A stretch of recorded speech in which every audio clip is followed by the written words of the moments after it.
Everybody, welcome to the third USD Legacy Entrepreneurship Conference. I'm Mike Lawless, and I'm proud to say I started this 3 years ago, and we have grown significantly over time. We actually are doubling the registrants from last year. We're at 300, which has caused us a little bit of a scramble on rooms and food, but I'll tell you about that in just a second. I'm looking for my dean, Dave. Yeah, who's going to come in and give us a welcome. But let me do a couple of admin announcements first so we kind of semi-keep on schedule. The first part of the evening is this fireside chat. Jason Friend and AJ Agarwal are with us. The bios of all our speakers are in the program, so I won't spend a lot of time introducing everybody, but I do want to take a minute to do that. First of all, let me cover a couple of things. There is an app associated with the conference. It's in your app store under WHOVA, W-H-O-V-A, and then you use the password ULEC, U-L-E-C, and you have access to who else is here in the program and a number of other really important pieces of information, easy to get at and use. We'll be here for 45 minutes, and we'll take a 15-minute break. Everyone is going to leave the auditorium, and then we'll progress to the second part of the evening, which are two concurrent panel sessions. The session in here is going to be, if I start my business today, what would I do? And then the second panel, you have to go a little bit of a way out of the way, but it's going to be really good. It's what I would have told my 20-year-old self. That's going to be in breakout rooms E and F, and they're sort of all the way toward the back of the building. So there is a really pretty plaza with a view out to the ocean called Garden of the Sea, and you're going to head in that direction, and right before you go outside, you're going to make a left. So if that's the panel session you're interested in, that's where that's located. And we'll have volunteers who will steer you because it's a little bit complicated getting around the building. So in here is going to be, if I started my business today, what would I do? 5 alumni panelists will join us for that, and then 5 other alumni panelists will be with us for what I would tell my 21-year-old self. At 7:45, there's another break, 15 minutes, and these are pretty long breaks. They're designed for networking, for conversation, and for a casual evening with a lot of information transferred among all of us. Then the last part of the evening, not to say that any of these is my favorite, but this might be my favorite. It is speed networking. In the rooms off to my right, there are 10 spaces set up. Each of our alumni panelists and entrepreneurs and investors is going to be set up at each of those panels, and you'll have 45 minutes to have a conversation with as many of them as you care to. Feel free to sit for 45 minutes with one person, or to get up at the 15-minute marks, or to just get up and circulate as you wish. We'll finish the evening back here at 9 with a couple closing remarks and a thank you to our alumni panelists. I see Dave Pike is here. Let me ask him to come on up. Our Dean, Dave Pike, is sponsoring this and promoting it, and wouldn't be possible without him. So let him welcome.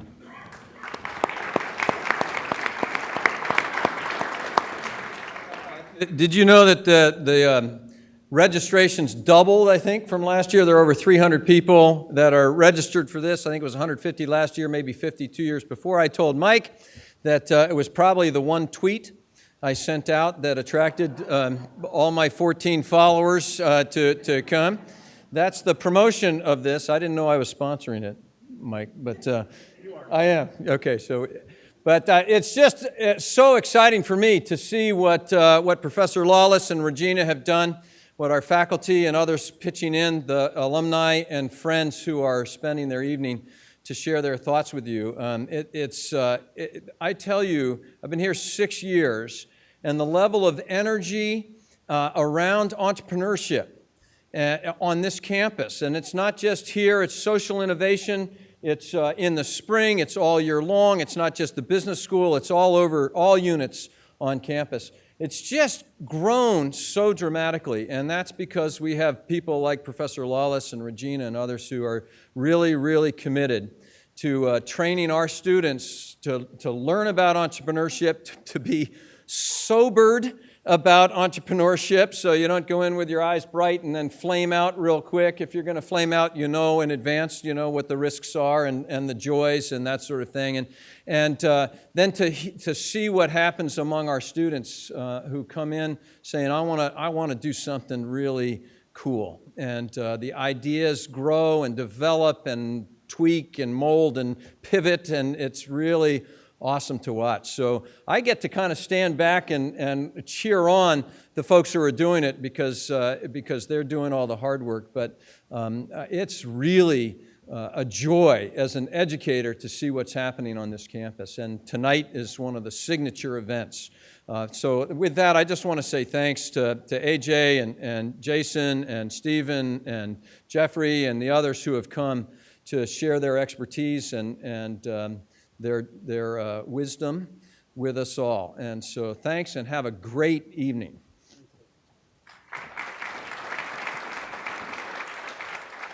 I have one more chore before we get started, and that's to introduce our 10 panelists. These folks are either alums of USD or very dear friends who are spending their evening with us, even though their only affiliation is they like us. So I'll go through them in alphabetical order. Please, when you hear your name, stand up, just turn around and wave to everybody so they know who you are. Stefan Arstol from Tower Paddleboards. I hope everyone's here because I heard there was some trouble with traffic. So if people are not here, everyone's here? Okay. Jeffrey Adler, D-Lush. There's Jeffrey in the back. And you may have had some of Jeffrey's delicious D-Lush drinks as you were waiting for things to get started. AJ Agarwal from Alumnify and his partner, Agosa Aihi from Alumnify. Naveed Alipur from Analytics Ventures. Naveed's in back. Jason Friend from Accelerate and People's Bank and a number of other ventures. You'll get a chance to visit with him in a minute. Jenny Gilchrist. Cut into your applause. Jenny Gilchrist from Travelbox is here. Thanks, Jenny. Lynn Ihar. Is Lynn here? Way in the back. Sylvia Ma from Hera Labs. Anita Mahaffey from Cool Jams. Tim Susky from The Rush. So as I said, you'll have plenty of chance to visit with them during the breakouts and the concurrent panel sessions. So I'm going to move into our little living room here and enjoy our fireside chat. So Jason and AJ are alums of different generations at USD. Jason is a 98 grad and AJ is a 2013 grad. And AJ, I should mention real quickly that AJ and Agosa actually were the first winners of our V2 pitch competition in April.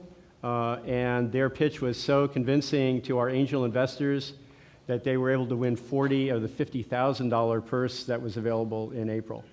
And while I'm at it, I'll invite you to join us for our V2 pitch competition, April 2015 as well. If you registered, you'll get news on that as it comes up.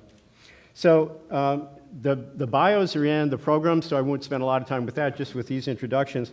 But I'd like to just ask you in sequence, maybe starting with Jason, what's your current venture and what's your business model? Who are you serving and how?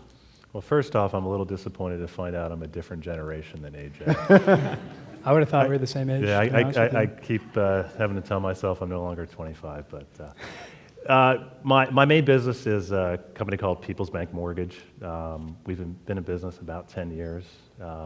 Currently have 50 employees in Orange County, have sales of about $15 million a year.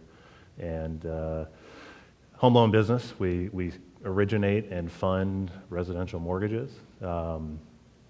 And the way that we do that is primarily through direct marketing, whether it be direct mail, buying internet leads, lead generation. But essentially we have a call center, sales center, with agents, loan agents, processors, underwriters, funders, all the support staff. And we are, I I guess what we spend the majority of our time on is making sure that we have sales folks that are trained, know how to sell things, and that we can market and get folks to talk to on the phone. And so we spend about $2.5 million a year in marketing, so that's obviously our biggest expense. And so that in a sense, that's what we do. Okay, thanks. And marketing's a big part of your model too, isn't it? Yes, it's huge. So our mission at Alumnify is essentially to turn recent graduates into lifelong donors. And so the big problem that we're solving right now is schools today, when you graduate from college, the main ways they're reaching you is through emails, cold calls, and snail mail. So for about 85 years, that was fine, and alumni engagement was pretty steady. And then the 90s came along, and it just suddenly dipped. And so alumni engagement today in this country is 9%, it's the lowest it's ever been. And so when we look at the reason why, we found that to be true for two reasons. One is that when we graduate in today's market, we're not just using those forms of communication, right? We're using tons of social media today. So schools can't rely on those three forms of communication to reach their alumni. It just doesn't make sense. The second is if you graduate in today's market, you're going to go through a ton of career changes. The average is, I think it's like 7 career changes. So there's a good chance you're going to move away from your school. So at Alumnify, we said, what if we could build a solution that essentially just focused on bringing alumni together and enhancing that relationship between schools and their alumni. So we build white label mobile applications for schools. So to give you an example, what we'll do is we'll sit down with a potential client and we'll say, okay, what would you like to see in this application? So they can say, we want our alumni to sign in with LinkedIn. We want them to sign in with Facebook. And then we'll go in and create features for them. So one school has the ability where if you go to any alumni event, they can reward you. So let's say you went to a USD football game. As soon as you go there, the school could say, thanks for coming. Here's a free alumni sweatshirt. When can I send it? And so the whole solution is built around enhancing that relationship. And so we started building that product in February. Today we have 10 schools. We're signing about 3 every month. And 3 weeks ago, we exceeded over $500,000 in funding. So cool. Very big achievement. Very good. So this is my dramatic question of the evening and the one I've been looking forward to. It is, what was your worst moment in building your venture? When were you closest to failing? When are you going to run out of money or no supporters? Tell us what that was and how you got through it. We'll reverse the order. AJ? Yeah, sure. So I would say our biggest moment where we had the highest chances of failing were honestly when we were getting started. So we started the idea for Alumnify back in our senior year of college. And at the time, Agosa and I had both accepted jobs. I accepted a full-time job at Wells Fargo. Agosa had accepted a top internship at Ernst & Young. So we really just viewed a venture as a side project. And then what we noticed was throughout senior year, we'd spend a lot more time working on our venture. So we stopped partying a lot. We were working on our project in class, and we were making huge sacrifices to go in on our project. But then, towards the end of senior year, the company was doing okay, but it was still really early. We weren't generating a lot of revenue. We still hadn't even released out into the market. And we basically decided, hey, we already have full-time jobs, let's do that. And then about like a week before we were set to graduate, we got into an accelerator program. And for those of you who don't know what that is, it's essentially a program where you get office space, a little bit of funding, and you can build up your business for a couple of months. And so we basically had to decide, are we going to go in on this venture that doesn't have a product, no revenue, barely any funding, and turn down these safe, great jobs? And of course, being naive as we were, we decided to take the risk. So I remember sitting down with my mom and explaining to her that I was going to turn down this job and go do it. And you can all imagine how that conversation went.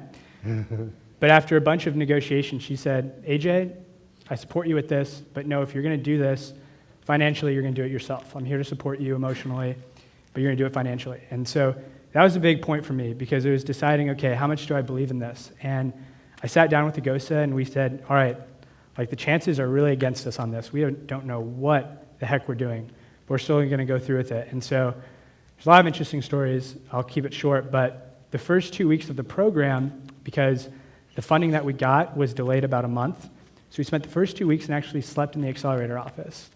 And I'm going to say now we showered at the gym because everybody asks us, oh, you guys didn't shower? No, we showered at the gym. And we spent 2 weeks in the office and literally lived out of there. So we slept under our desks. And then the program director of the accelerator found out and was like, hey guys, you can't be doing this anymore. So I looked at our bank account when he said that, and there was $70 left in our bank account. So we actually moved and slept in the car. And, right? Yeah, it was a crazy experience. And surprisingly, the hardest part about sleeping in your car is you have nowhere to put your stuff. So it was all packed in the trunk. It's 2 guys sleeping next to each other. Ghost is a huge guy, so obviously I had to cradle up. And we did that. And eventually, we said, this is what we have to do, and we're going to get through this. And so we just kept charging along. And I think the way we got through that situation was a couple of things that we still keep in our company culture today. And the first one is just being extremely, extremely scrappy. So we're very cost efficient. Even with the money we raised, we barely pay for any office space, and a lot of the people that we work with work for strict equity. So when we're about to hire somebody, I'll sit down with them and I'll say, listen, I want you a part of this company. If you have another job, you can keep it. But for the first 3 months you're going to work here, it's going to be for strict equity. And the benefit of that is, A, they really have a buy-in into the company because nobody would work for strict equity if they didn't believe in your mission. And B, we save a lot of money that we can use to develop the business. And the other thing is, there are tons of times where when you're in that situation, you're just thinking to yourself, like, am I going to make this through? Did I make the right decision? But having a co-founder like Agosa who's always been able to motivate me and go through, we just took every day and said, we're going to do whatever it takes to move this business forward. And I remember we'd knock on customers' doors at their houses and just beg them to put in a little money or buy our product. We got shot down so many times. Or I had to learn basics of how to code an application from scratch. And it wasn't that good, but you have to learn those skills as you go along. And I'll share one funny story, and I don't want to embarrass Agosa too much, so I'll keep it short. But we were, so Agosa is very good with women. And one day, so when we're having our stuff, it's all in trash bags because you have so much stuff to carry, so we carried it in trash bags.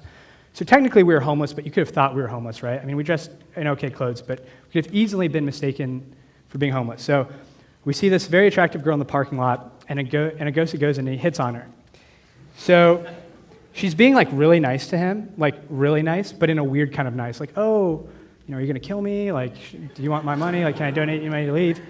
And he eventually asks her out to lunch, and she goes, no, but here's some money for a Subway sandwich. And and so he turns to me and he goes, dude, she didn't want to date me because she thought I was homeless. And I was like, don't worry, she just has really high standards. And and those are some of the funny things you go through when you start your company. And today I think, we're not at all where we want to be with the company, but see where we are today. I think the biggest thing out of all the lessons we learned is no matter what you do and no matter what situation you're in, if you put your head down and just focus and say, listen, I'm going to get through this and we're going to do this, you'll go a long way. And so today, no matter what, we're in our early 20s, we focus so much on our business day to day because we never want to go back to that situation. And I think that's a big reason why we've been able to see the growth that we have. Okay, great, thank you. Is there something in common about sleeping in cars, Jason? Because car sleeper? No, that was just how I grew up. Oh. But adversity definitely creates great character, and it doesn't stop. To Agosa's story, to AJ's story. The challenges of a business and that fear of failure and the close calls, it's all relative. It's just to a different degree, each and every year. Mm-hmm. I still drive home, and by the time I'm pulling into my driveway, thinking, the stress of the day, the stress of the families who depend on the employment with me, the stress of cash flow and so forth, and trying to grow, and all those things, they just continue. It's just in a different version. Being in the mortgage business, which is inherently cyclical, probably more so than any other industry, you deal with a lot of ups and downs. I'm glad to say that I have tenure of employees, which is 2 times the industry average, and the reason that is because we've been able to weather storms and figure our way through it and have very consistent business. But change, being the ability to change and to adapt and to overcome is probably, for an entrepreneur, the best skill you can have. The only constant in life is change, as they say, right?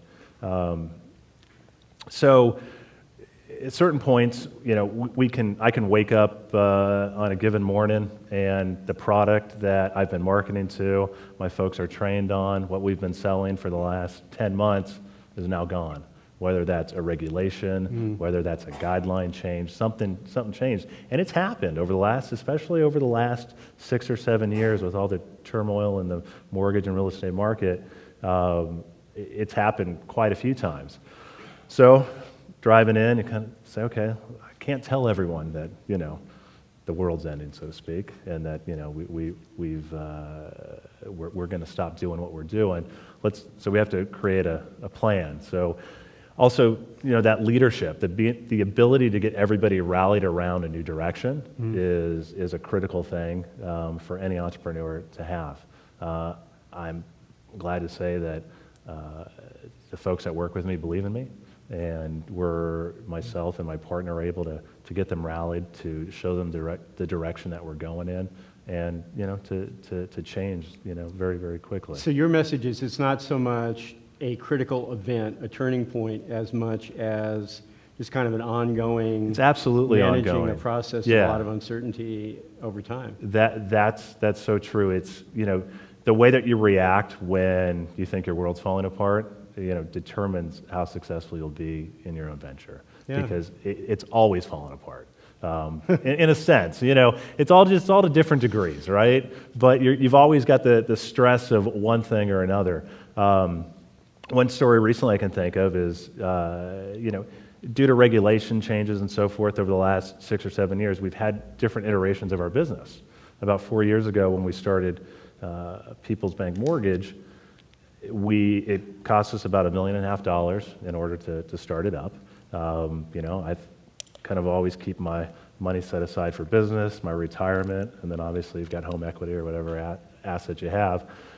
So my portion of the initial investment and living expenses was about $1 million. And so we predicted that we'd be cash flow positive within about 6 months. And you start to get to month 4, then you get to month 5, start thinking, okay, do I got to tap the home equity? Do I have to cash out some retirement funds? What am I going to tell my wife? Get everybody stressed out. But it's so funny how, in that last month, you wind up, cash flow positive month, quarters, years.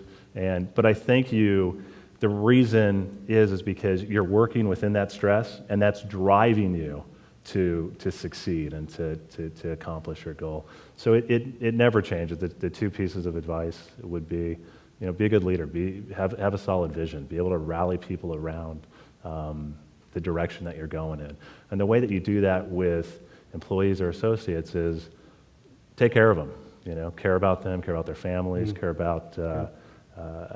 Let them know that you care, because if people that work with you know that you care about them, they'll do great things for you. And so you have to cultivate that. The other thing is be a master of change, because that's what's going to set you apart. So I'm guessing this is a softball question, but neither one of you wishes that you had taken the Wells Fargo job or the corporate. No, not at all. It's I think I'm too difficult of a personality to work for other people. So I think our experience. I think it was the direction that I needed to go in. So. Yeah, and I think for me, I think that I always like to kind of break the rules or bend the rules. Like a rebel is somebody who breaks the rules. A master leader is somebody who just follows the rules, and then a maverick is one who bends the rules. So I like to think of myself as like a maverick, break them, but don't bend them, but don't break them. And I think for that personality, entrepreneurship is great. And I think being an entrepreneur, it's like a roller coaster ride. So there's so many downs, and there's so many days where you're just like, oh my gosh, I cannot believe this went wrong. But the highs are so worth it. And being an entrepreneur is tough because you have to deal with the lows, but I don't think there's something as exciting as loving what you're doing and contributing to it and being able to build something from scratch. And there's such an addictive quality to that I think if you're an entrepreneur, when you love working on your business so much that everything else just kind of falls on the wayside. And when that happened to me, I mean, you get hooked to it. And so I think as an entrepreneur, the other thing is you don't see walls. So most entrepreneurs, if you talk to them, you'll notice that they're a little bit naive. And somebody who's really smart, exceptionally smart, rarely they're actually entrepreneurs because they always think of the risk. And so I'm the first to say I'm not the smartest person in the room, but I think that's somewhat an advantage because you don't see the walls that you have to go through. And so I don't really think that the same jobs, there's a lot of jobs that don't do that, but I think entrepreneurship is one of those where if you don't see walls, you're a perfect entrepreneur. To add on to that a little bit, there's always the balance between faith and fear, right? Which is if you're looking at any given situation, you can either be completely terrified of what the potential downside is, or you can have faith in the direction that you're going in. And so you find yourself at moments going, feeling those fear feelings and saying, I just let me switch to faith. Number one, I feel much better, and it's much more productive to be in that frame of mind than the other. Well, how you frame it, how you frame the Absolutely. fear, how you frame the uncertainty is a lot to do with your outlook and how you go about your business, I think. Definitely. So I'm interested, this is my risky question. What about your experience at USD, your professors, your courses, your network, just being on campus affected what you do now, has helped you in it, maybe helped direct you make your choices? How did your USD experience affect you? I would say in general, well, first of all, I wish we would have had the programs then that USD has now. It seems like entrepreneurship program, the social change program, the whole change maker idea and theme that the university's going with, I think it's a great thing because whether it's social or industrial entrepreneurship, people want to make a difference. I think being in Southern California is inherently a good thing for an entrepreneur. It's a very entrepreneurial culture. I know one time particularly walking down the boardwalk in Newport Beach and seeing all the homes and so forth, my mother-in-law turns to me and says, "What, are these doctors or attorneys?" I said, no, they don't make enough money for that. These are folks that have started and own their own business. But I think you get a sense of, people they become hustlers, right? And in a good way, saying, you know what, I want something, I'm going to get something, I've got a vision and a dream, and I'm going to go for it. But USD in particular, I think it being the size of school that it is, and you have, it's small enough to get your hands around, to feel like you can get involved with things, but large enough to have the resources and programs to take advantage of. And I think that instilled confidence in me, that to get involved in different things, to take advantage of the opportunities. So I think that definitely made a difference in my life. Network-wise, USD, particularly in the real estate field, has phenomenal network, right? Yes, yeah. I haven't taken advantage of that terribly or significantly, but I know that there is a great network there for people to take advantage of. Yeah, I think you're right, and we're proud of that compared with when you graduated, which wasn't that long ago, that there are more opportunities for people to take a career path like the both of you have chosen. AJ, what's your answer? Yeah, so I would say I probably learned the most about entrepreneurship during my time at USD, actually trying to start companies. And so I had some really dumb ideas that I tried at USD that just ended up really bad. All right, well, I guess if we have a little time, I'll go into a couple. So my freshman year, when I first got to USD, what I would do is I would help people with their papers at USD. And so all I would do is essentially they'd give me their paper to edit, and I would take it to the writing center and then bring it back to them. And in grand scheme, it was really dumb, but I was making like $800 a month doing it. So they'd come in, edit, bring it back. Eventually, that business failed because I would bring in like 5 papers to the writing center at a time, and they'd be like, "All right, what's going on here?" And but from that, even though it was a dumb idea, So it failed because you got caught. Yeah, well, but it was one of those things where that initially thing got me hooked on entrepreneurship, and then my second semester freshman year, I had even a dumber idea where I would mix like chia seeds with Kool-Aid powder, and I would sell it to the football players on my floor. So I had a solid like like 10 people, 10 guys who were buying it, and I was like a little cross-country runner, so like, oh, and then they would be like, what is this? Is this like steroids? And my pitch ended up being like, yeah, it's like steroids, but it's grown from the earth. And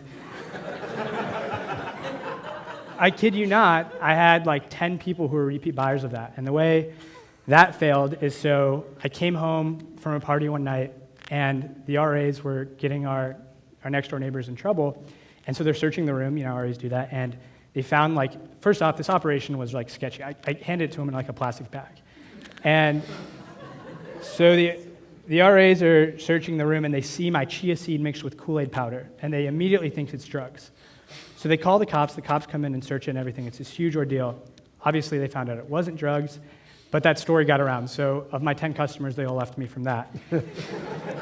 Too much heat. Yeah, too much shit. And then my third thing that I tried to start was my sophomore year. We built a site called campuspoll.com where essentially you could put in what you're interested in and send out mass text messages to people based on those interests. So to give you an example, let's say we had a bunch of people who said they liked basketball. Well, what we thought is you could say, hey, I'm going to go to an open gym at like the JCP, maybe we can shoot hoops, and everybody would get that.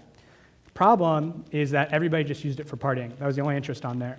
So at a fraternity party, we had like 550 people come, and they heard about it from the site. So actually, people in administration found out about it, emailed us. We had parents emailing us saying, like, you have a privacy policy, are you doing all of this? So we had to shut that down. But through those failures, I actually learned a ton. Mm-hmm. One is I learned how to sell. Two is I learned how far hustle goes into building companies. And I think you learn so much from those failures that you can read about being an entrepreneur all day, and you can read about selling all day, but going in and trying it yourself is always going to be the best way. You learn so many lessons from that. And then besides that, I would say for us, the biggest thing was obviously the V2 competition. So Regina has done an amazing job with the competition. I mean, first off, the $40,000 was a huge amount. And then after that, we were able to raise over $500,000. And a big part was the competition. We got a bunch of press. And I think if you look at the history of what's evolved, I mean, you had Morgan from On My Block raise over $800,000. He was a V2 winner. Then we came in, gained some clients, gained some press, raised a lot of money. The second place person our year, Will Caldwell, is going to Y Combinator, which is one of the best accelerator programs in the world. And so my prediction is I think that next year and the years after that, getting into the finals of V2, you have a great shot of raising a couple $100,000 and your business excelling. And I don't know any other campus that can say that they have a competition like that. That's a big part of what Regina has done. She's done an amazing job with it. And the other part is being involved with the entrepreneurship community is huge. Like, we're really good friends. We talk to Morgan from On My Block all the time and ask him about his ideas. Will as well. Nathan from Yes Man Watches, if he's here. I mean, we all talk to each other and help each other out. And being able to balance ideas is huge. And I think when one of us raises a round of funding or closes a customer, we all celebrate together. And I'm huge fans of those guys, and we're just trying to keep up with them. So it's been amazing, and I don't think there's any way we could have made it where we are today if it wasn't for all the people who've really pushed the entrepreneurship community here. So we're very grateful. I think this is a little bit about what, Jason, you were talking about a minute ago, that you wish the environment was different in this respect from when you were at USD. There really is a network. There's a core of coaches who help us out. The V2 pitch competition has actually tripled in size in 3 years, from 15 to 25 to the 50,000 a year. That Alumnify won 40 out of the 50. And there really is a network. It's here, and I think that what my vision when I got here was to really just tap into it and promote it and grow it. I didn't start it, it's just been here, like you were saying. Was your business now, was not your first venture? No, it wasn't. When I was, right out of college, I became a financial analyst for a real estate investment company. Then got involved with a small software startup that did voice recognition technology. So that was kind of my first entree into entrepreneurship. There wasn't that same sort of culture that there is now at USD. I think just the university, in a sense, is, as I mentioned, going through that whole change maker, social and industrial entrepreneurship programs. I would have hoped I would have gotten involved with these, things such as V2 when I was back in school, but I think that would have made a difference. Yeah. Yeah. Before I get too far away from the heritage, this is a legacy conference, right? So we're celebrating people who have come through the program and been successful in their entrepreneurship careers. I don't want to get too far away from it before mentioning that two of our alums, and I think this may be a school record, have won funding on the Shark Tank TV show. Jayla Siciliano won this year with her new venture called Bonafire, which is kind of a wine spritzer, a combination of wine, a light wine product. She got funding from Mark Cuban, and then, of course, our first Shark Tank superstar is with us tonight, Stefan Arstal, who also got funding from Mark Cuban for being on Shark Tank for his venture called Tower Paddleboards. So we're glad both of them not only have been successful after graduating, but come back and join us for events like tonight. I think Jayla has another commitment, so she had to be away, but Stefan is with us tonight.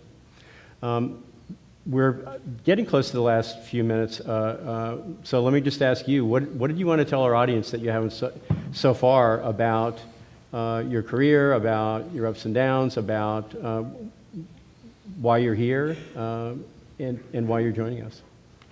Sure, yeah. So if I had to tell the audience, I think the biggest thing is I would share some lessons that I learned in college, because I know there's a lot of college students here. And so the biggest one is when you start your company, really drive sales. I think that's what we learned going through fundraising. And one of the mistakes we made was that when we started the company, we just started trying to raise funds, where in reality, if you go up to an investor, having 9 customers who are ready to buy your product is a lot more valuable than actually just building a product. So you want to create customer demand. The other thing is that, I go back and talk to a lot of my friends who are thinking about starting companies and a lot of USD students, and we hear every excuse in the book for why to get started. And for us, we just did it. We got started and we said, we want to do this. And so if you want to be an entrepreneur, I think you just have to go, and you have to figure it out as you go. It's kind of like when you launch a rocket ship, you just want to paint it on the way up and just launch it and figure it out. And then the other thing is I would really say apply to the V2 competition. And the reason I say that is for us is, that led to a huge amount of growth for us. We were steady, and then that just propelled us. And I think the way the program is now is even if you have an idea, work on it, make it great, get into that competition and excel from there. And then finally, the biggest thing is just really, really hard work ethic. And I think that's one thing that we developed over time, is that you just have to be so focused on your venture where you're willing to make the sacrifices necessary and you're willing to put in the work effort for it.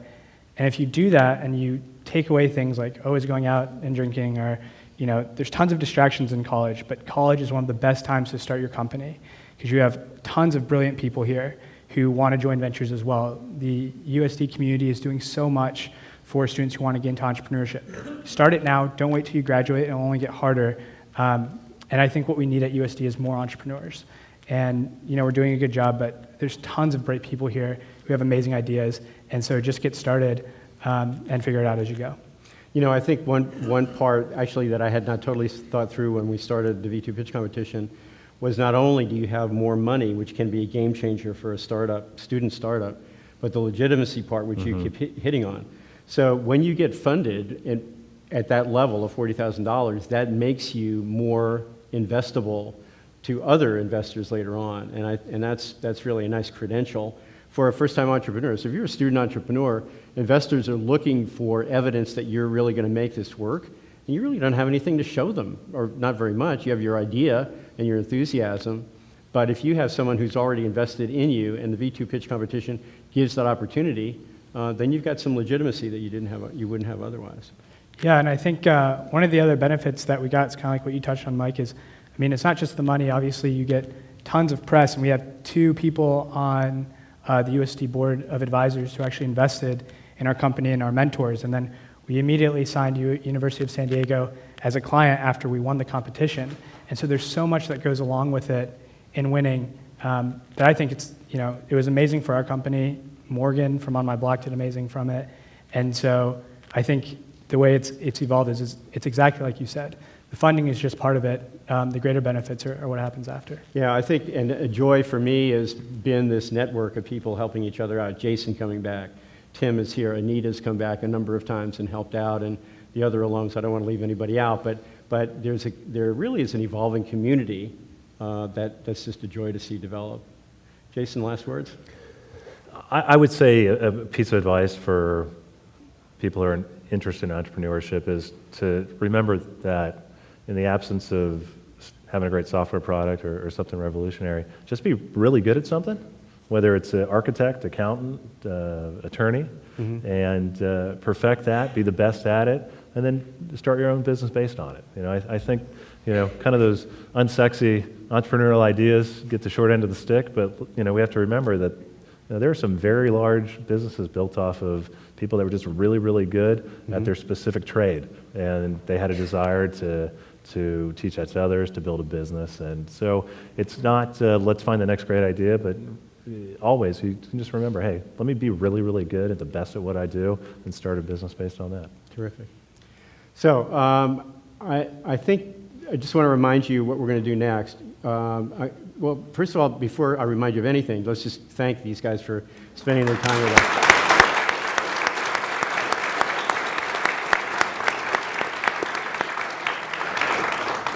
These two events, I'm just having so much fun.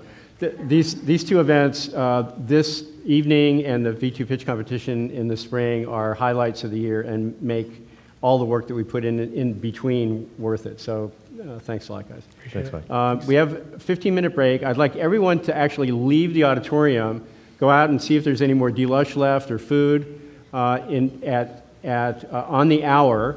I'd like you to try to either move back in here if you're going to the panel on what I would do to start my business now, and to E and F breakout rooms, once again, all the way to the back of the building, almost outside to Garden of the Sea, and then make a left for the panel on what I would tell my 21-year-old self. These two guys are just the start of a whole evening with 10 amazing entrepreneurs and investors. We're going to learn a lot, have a lot of fun. So please make your way out. We're done with this portion. Make your way out and come back in here if you want that one panel, or go to E and F for the other.